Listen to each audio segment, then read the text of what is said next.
ओम ब्रह्मा मुरारी त्रिपुरांतरकारी भानु शशि भूमि सुधो बुधश्च गुरुश्च शुक्र शनि राहु केतव सर्वे ग्रह शांतिकरा भवन्तु।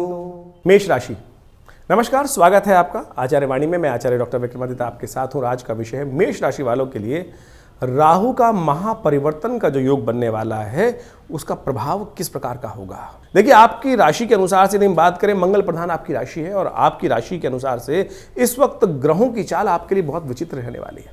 7:30 पदार्पण हो रही है और ऐसे में राहु का प्रभाव आपके लिए एक ऐसा प्रभाव है, यदि हम कहें कि 7:30 आपका कुछ बिगाड़ नहीं पाएगी, क्योंकि राहु आपकी रक्षा के लिए बैठे हैं।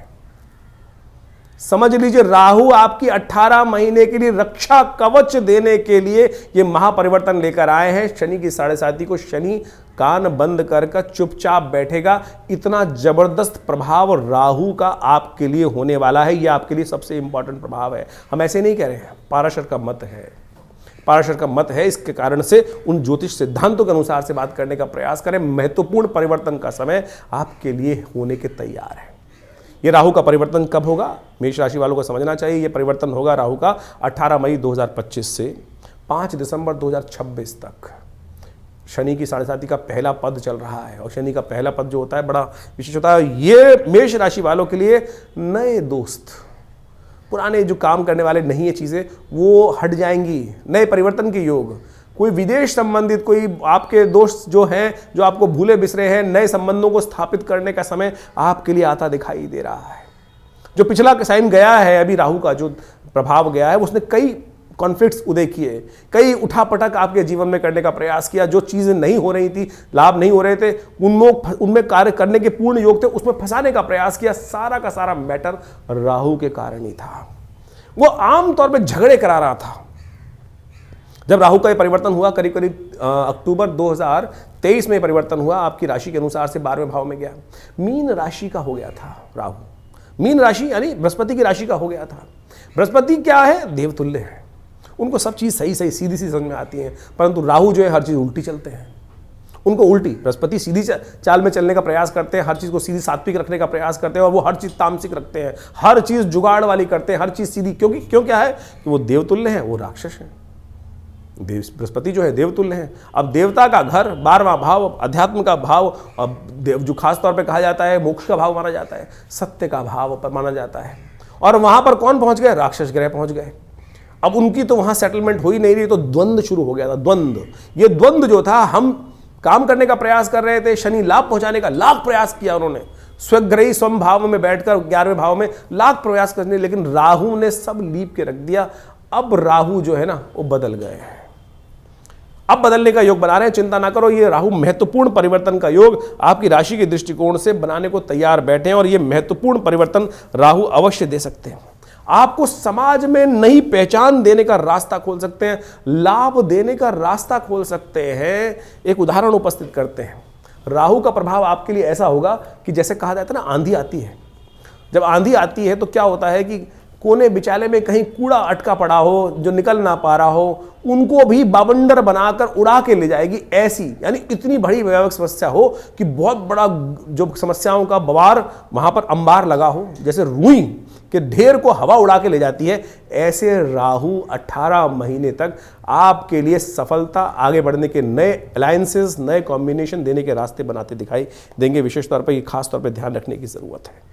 और आपकी राशि के अनुसार से थोड़ा ध्यान एक बात में रखने की जरूरत है, संतान को कष्ट पहुंच सकता है। संतान का थोड़ा ध्यान रखने की जरूरत है, और खास तौर पर गलत कामों की तरफ ना जाएं। अब क्या होता है, सफलता प्राप्त करने के लिए बहुत सारे हम कई बार गलत कर्म। अब क्या, राहु जो है प्रवृत्ति तो उनकी राक्षस वाली ही है, लाभ जो है वो स्थान में चले गए हैं, शनि का भाव है, तो कहीं क्या होती है, कहीं ना कहीं गलत कार्यों से हम पैसा कमाने की तरफ चले जाते हैं। गलत कार्यों से ये उस तरफ भी उद्धृत कर सकते हैं। लेकिन एक बात ध्यान रख लीजिए, गलत कामों का गलत नतीजा होता है।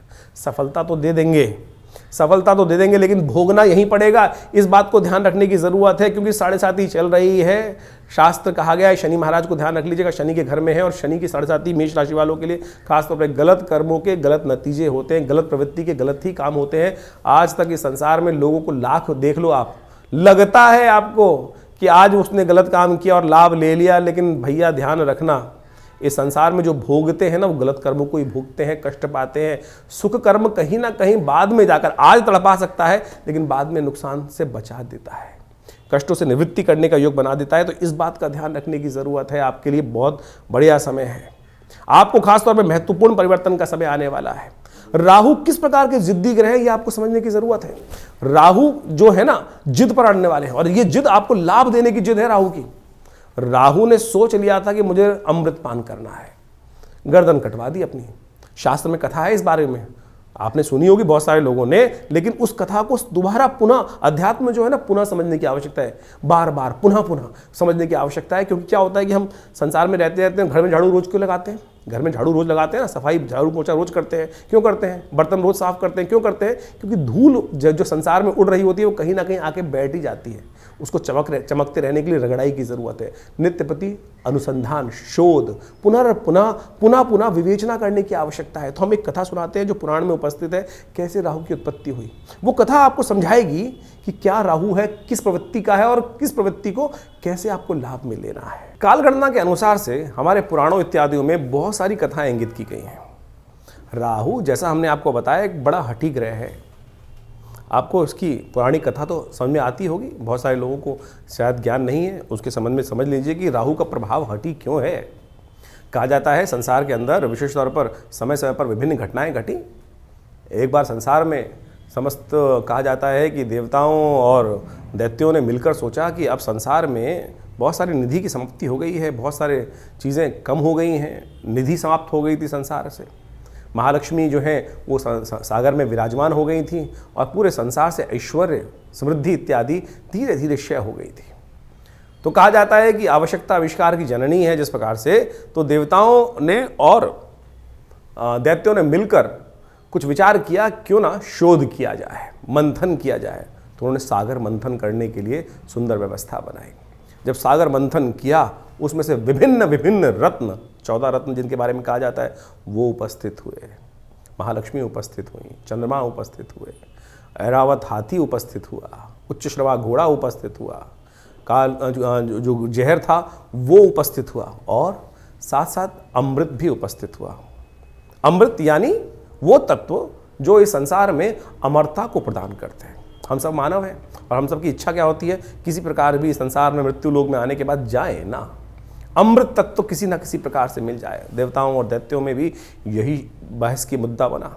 अमृत तत्व निकला जब मंथन से, रिसर्च करोगे तो कुछ ना कुछ, जब मंथन करोगे तो कुछ ना कुछ अमृत निकल के ही आएगा, कुछ ना कुछ लाभ प्राप्त होगा ही होगा।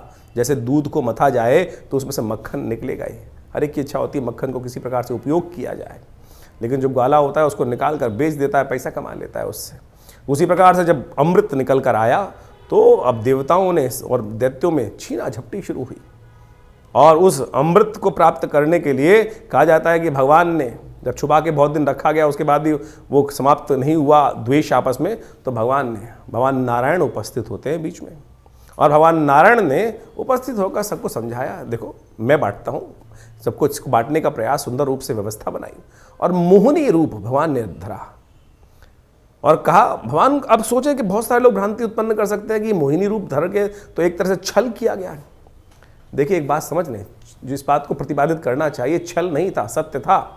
इसलिए था कि दैत्यों को अगर आप दे देते, गलत व्यक्ति के हाथ में अगर पावर दे दोगे, इस वक्त विश्व की सबसे बड़ी जो मिसाइलें हैं किसी गलत व्यक्ति के हाथ में आ जाएं, तो वो क्या करेगा, विश्व को डरा धमका कर सब कुछ अपना वर्चस्व स्थापित कर लेगा। तो भगवान नारायण ने जो सुंदर व्यवस्था बनाई कि अमृत तत्व का उपयोग दैत्य किस प्रकार से करेंगे, देवता किस प्रकार से करेंगे, वो पहले से ही अच्छे से समझते थे। तो उन्होंने सुंदर व्यवस्था को बनाने का प्रयास किया कि दैत्यों को किसी प्रकार भी अमृत नहीं मिलना चाहिए।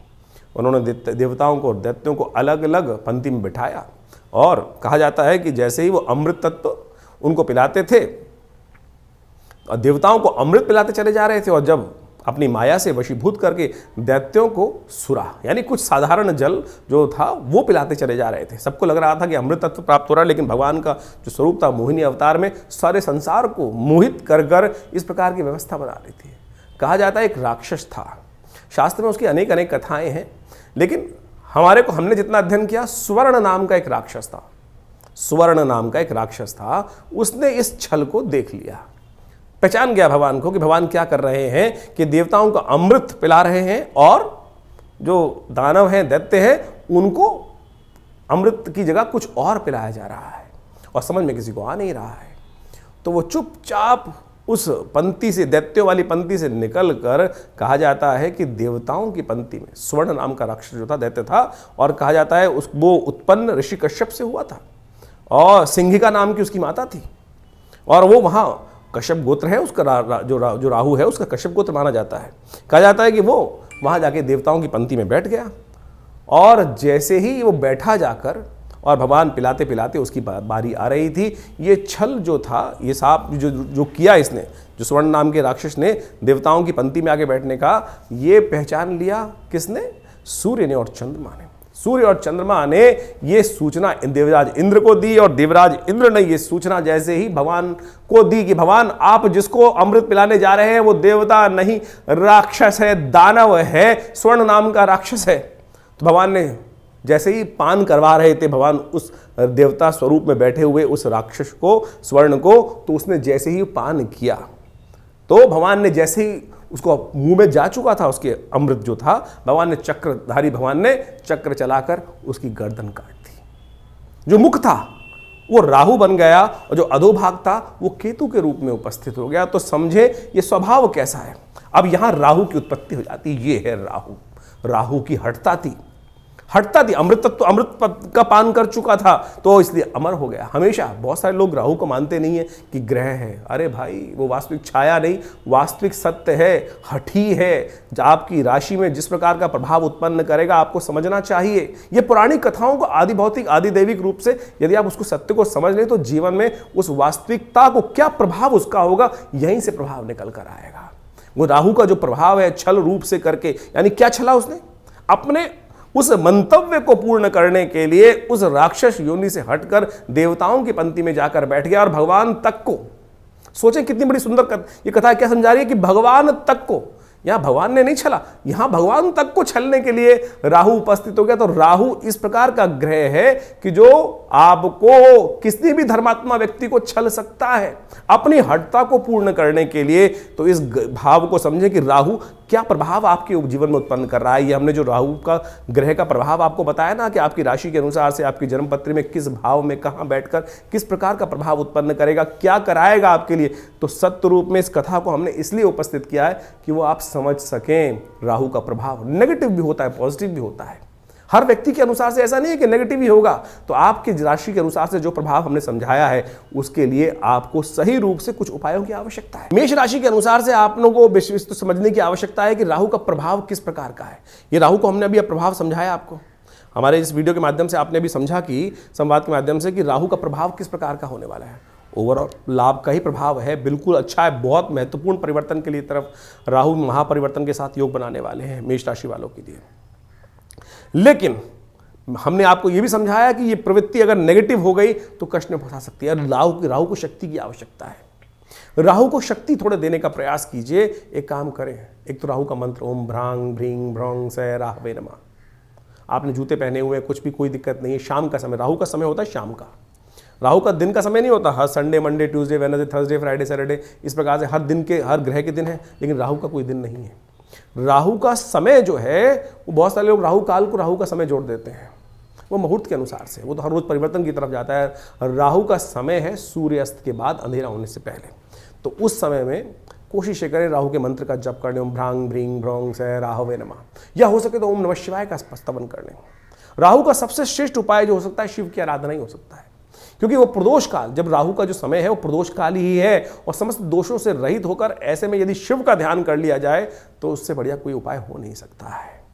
तो भगवान शंकर का जहाँ काले रंग का शिवलिंग, नर्मदेश्वर शिवलिंग या काले पत्थर का शिवलिंग हो, वहाँ जाकर उस समय में बिल्वपत्र भगवान पर अर्पित करें, तेल के द्वारा भगवान का अभिषेक करें तो शत्रुओं का संहार भी करेगा ये उपाय, और साथ साथ आपके लिए आगे विजय देने के जबरदस्त योग बनाता दिखाई देगा।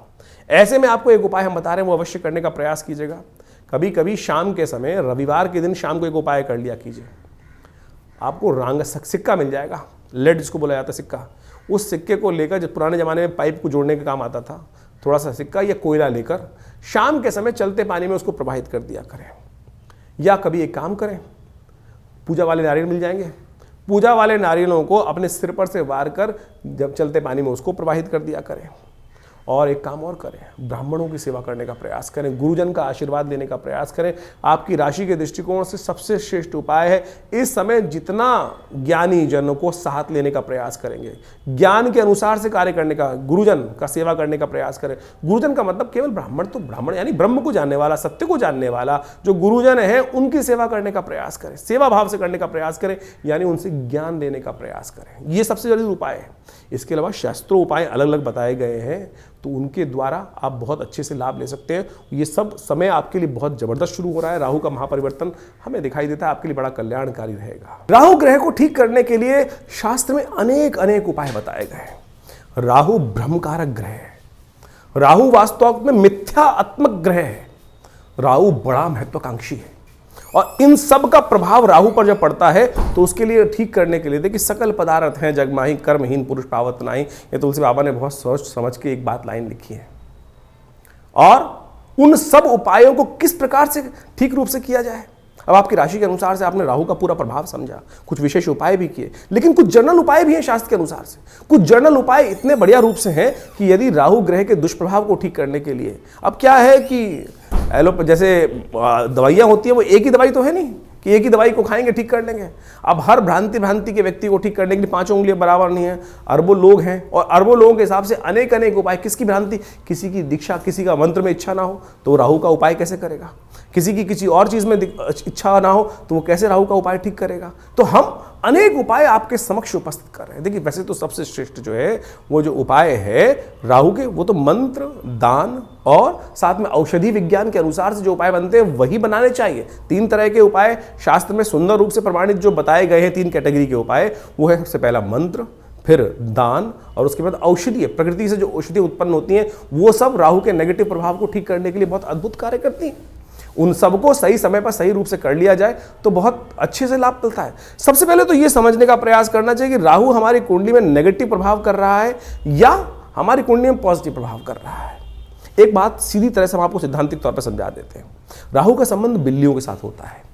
देखिए, यदि आपकी कुंडली में राहु नेगेटिव चल रहा है तो देखिएगा आपके घर के आसपास या तो बिल्लियां रो रही होंगी, बिल्लियां लड़ रही होंगी, रात्रि में बिल्ली के रोने की आवाज़ आती है, बिल्ली के लड़ने की आवाज़ आती है, तो समझ लेना चाहिए आपका राहु का प्रभाव कहीं ना कहीं नेगेटिव चल रहा है। कहीं ना कहीं राहु का प्रभाव आपकी कुंडली में नेगेटिव है। और यदि आप अध्यात्म से विमुख हो रहे हैं, राहु का प्रभाव एक सबसे बड़ा है, राहु ग्रहण कारक ग्रह है। राहु सूर्य को भी ग्रसित कर लेता है, जैसे हमने आपको समझाया। नैसर्गिक दृष्टिकोण से सबसे ताकतवर ग्रह माना जाता है राहु ग्रह। कोई उसके आगे चलता नहीं है किसी का बस। यानी सबसे ज्यादा प्रभाव क्या होता है, सूर्य का ग्रह का प्रभाव होता है। सूर्य किसी हर ग्रह को अस्त कर सकते हैं, लेकिन राहु जिसको छायात्मक ग्रह रूप में माना जाता है, कई लोग तो मानते भी नहीं है। बहुत सारे लोग ये भ्रांति उत्पन्न करते हैं राहु ग्रह थोड़ी है, छाया है वो तो। अरे भैया, राहु का प्रभाव नैसर्गिक दृष्टिकोण से यदि आप पढ़ोगे, ज्योतिष की गणनाएं सीखोगे, तो सबसे ज्यादा नैसर्गिक दृष्टिकोण से बलशाली ग्रह जो है वो राहु ही माना जाता है। और कहा जाता है, जिस प्रकार समझें कि राहु सूर्य को भी ग्रसित कर लेता है। अभी हमने आपके समक्ष जो कथा उपस्थित करी, सूर्य राहु, जो राहु है वो सूर्य और चंद्र, क्योंकि उनकी आपस में परम शत्रुता है। राहु के 3 शत्रु माने जाते हैं वैसे तो। जी हाँ, राहु के 3 शत्रु माने जाते हैं, सूर्य, चंद्र और केतु भी, क्योंकि बिल्कुल उल्टा प्रभाव है। राहु के बिल्कुल स्वभाव से उल्टा प्रभाव है केतु की। हम कभी गणना करेंगे, बताएंगे आपको। लेकिन इस वक्त समझे कि जब राहु जो है सूर्य को ग्रसित कर लेता है, ग्रहण लगा देता है। जो सूर्य सबको अस्त करता है उसको अस्त कर देता है, फिर चंद्र ग्रहण लगा देता है, तो सबसे ज्यादा बलशाली ग्रह माना जाता है। तो इसका प्रभाव बिल्कुल अवश्य होता है हर व्यक्ति के ऊपर। तो इसके प्रभाव को ऐसा हल्का नहीं समझना चाहिए। तो इस प्रकार से बहुत सारे उपाय शास्त्र में वर्णित हैं, उनको हम आपके समक्ष रखने का प्रयास करते हैं। उनमें से अनेक उपाय शास्त्र के अनुसार से कर सकते हैं। अब ये बात समझे कि जो किस प्रकार से कब किया जाए उपाय।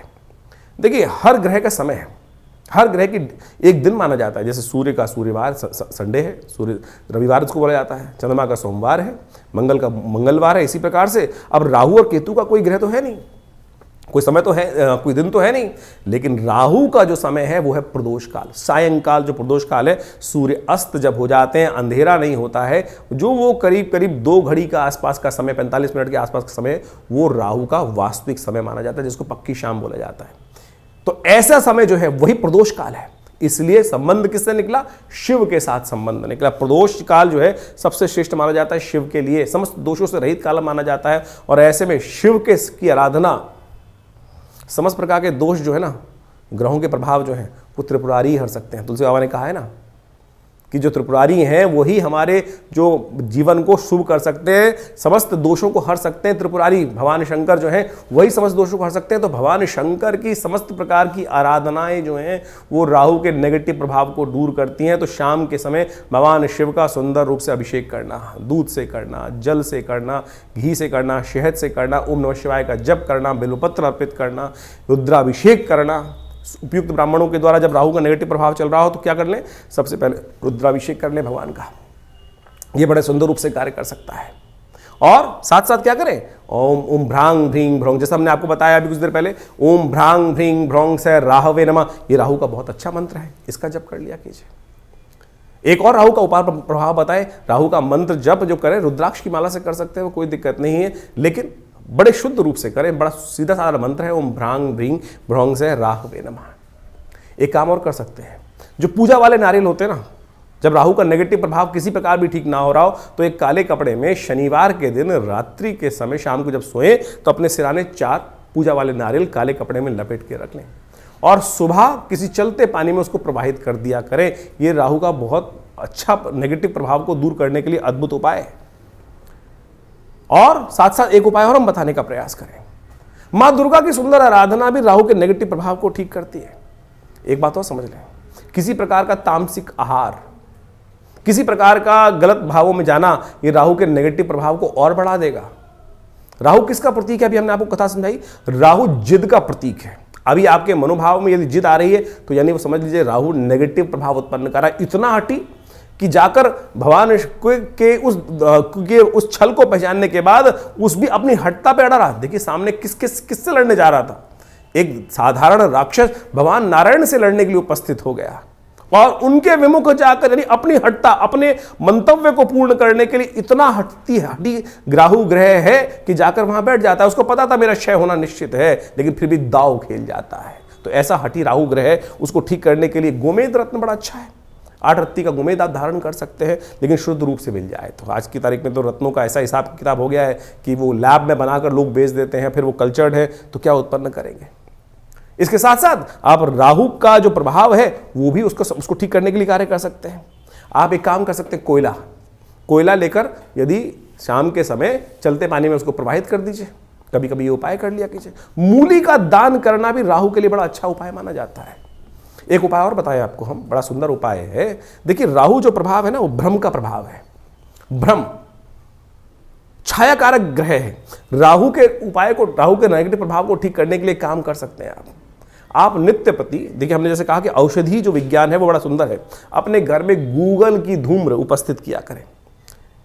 शाम के समय अवश्य काम करें कि एक कोयले का जो या लकड़ी का बना लीजिए कोयला, उसके अंदर हवन इत्यादि की सामग्री डालकर उस जो लकड़ी का कंडा है उसको रख लीजिए। या गोबर का जो विशेष तौर पर जो उपला बनाया जाता है उसमें आग लगाने के बाद उसके ऊपर थोड़ी सी गूगल अष्टगंध के अंदर आती है गूगल, एक पेड़ का गोंद होता है गूगल के पेड़ का, उसको डाल दिया जाए। ये बड़ा सुंदर प्रभाव है। राहु के नेगेटिव प्रभाव को धूम्र उपस्थित कर आप राहु के नेगेटिव प्रभाव को ठीक कर सकते हैं। राहु के विभिन्न कोण हैं। जो नैऋत्य कोण माना जाता है वो राहु का कोण माना जाता है। उस कोण को, घर को साफ रखने का प्रयास करें। गंदगी ना रखें उस कोण को। उस राहु जब नेगेटिव हो रहा होता है, समझ लीजिए उस कोण में घर में नेगेटिव आनी शुरू हो जाती है। उस कोण में कम से कम जूते ना रखें। नैऋत्य कोण में जूते ना रखने का प्रयास करें, गंदा न रखने का प्रयास करें। और तो और समझे, राहु का नेगेटिव प्रभाव जब हो रहा हो, घर के दरवाजे जो है वो क्या होते हैं, आवाज करने लगते हैं। ची ची ची की आवाज आने लगती है, चिटकनी खराब होने लगती है, तो उनको ठीक रखने का प्रयास करें। ये सब वास्तु के दृष्टिकोण से भी बड़ा सुंदर उपाय है। इनको रखने का प्रयास ठीक करेंगे तो बहुत सुंदर रूप से लाभ प्राप्त होगा।